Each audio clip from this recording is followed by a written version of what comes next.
Welcome to the Knackler's workshop. I'm Paul. Today we're going to look at the dead centre and live centres that run in my Emco Unimat lathe.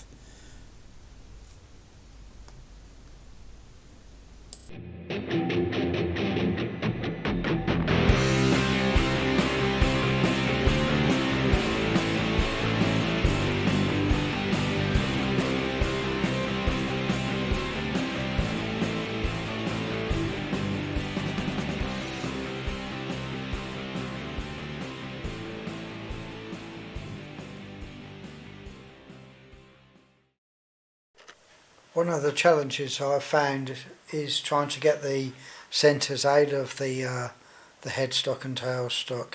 The headstock is not so bad because it is hollow, and if I put a torch there we can see, so I can create a little sort of bar to just to tap the centre out of the headstock if I need to. However, with the tailstock, it is it's firmly in there, and it is. I found it quite a struggle to get it out. I think when I restore the lathe, I'm going to try and make a tool up to aid with removing it. So let's have a look at the dead centres first. They're around 25 mil long. I measured them earlier with a micrometer. They're 7.17 mil wide, the shank is, and we have two. One, you can say obviously you can have one in the headstock and one in the tailstock. So they're the two dead ones. The live one, obviously for the tailstock, I believe this is an original Emco Unimat SL one. I did buy it on eBay. Obviously it's got to be around 40 to 50 years old, and it does run remarkably well. I'm not aware of how you actually can get access to the bearings, so if anyone should know, then please leave a comment.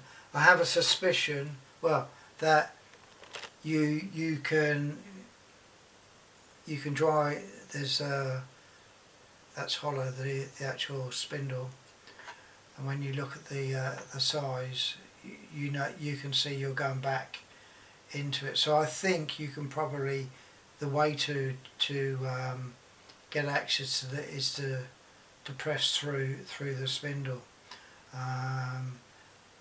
When I just discovered this, there was lots of grease in there, so obviously the person I purchased it from had greased it, I think. So clearly that's ideal for maintenance, greasing it through that route. But as I say, if anyone knows, I would be grateful to know the correct way to maintain them.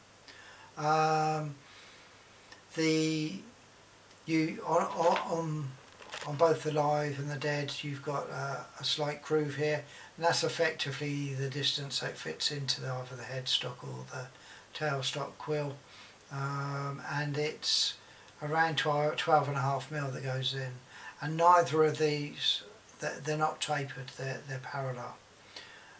As we saw earlier on in the video, it's very easy to get the headstock one out because you can go through the spindle and give it a bit of a push, but the tailstock is a real challenge. Yeah, it's very challenging to get out, and so part of the restoration process is I want to come up with some idea of a tool to remove the tailstock, or the dead centre or the live centre from the tailstock, because currently the only way I can see to do it is to disassemble it all, and that's quite a pain to do. Okay, well that's oh no, we best do the good old size comparison today with our 𝐒𝐄𝐑. Clearly I think we're back into egg cup territory, and they all very much disappear into the egg cup. So again, as always, I'm very keen to make everyone aware of the actual sizes, or the size of the Emco Unimat SL lathe. So that's about it for today's video. I hope you found it interesting. As always, stay happy, strong and healthy. Bye bye.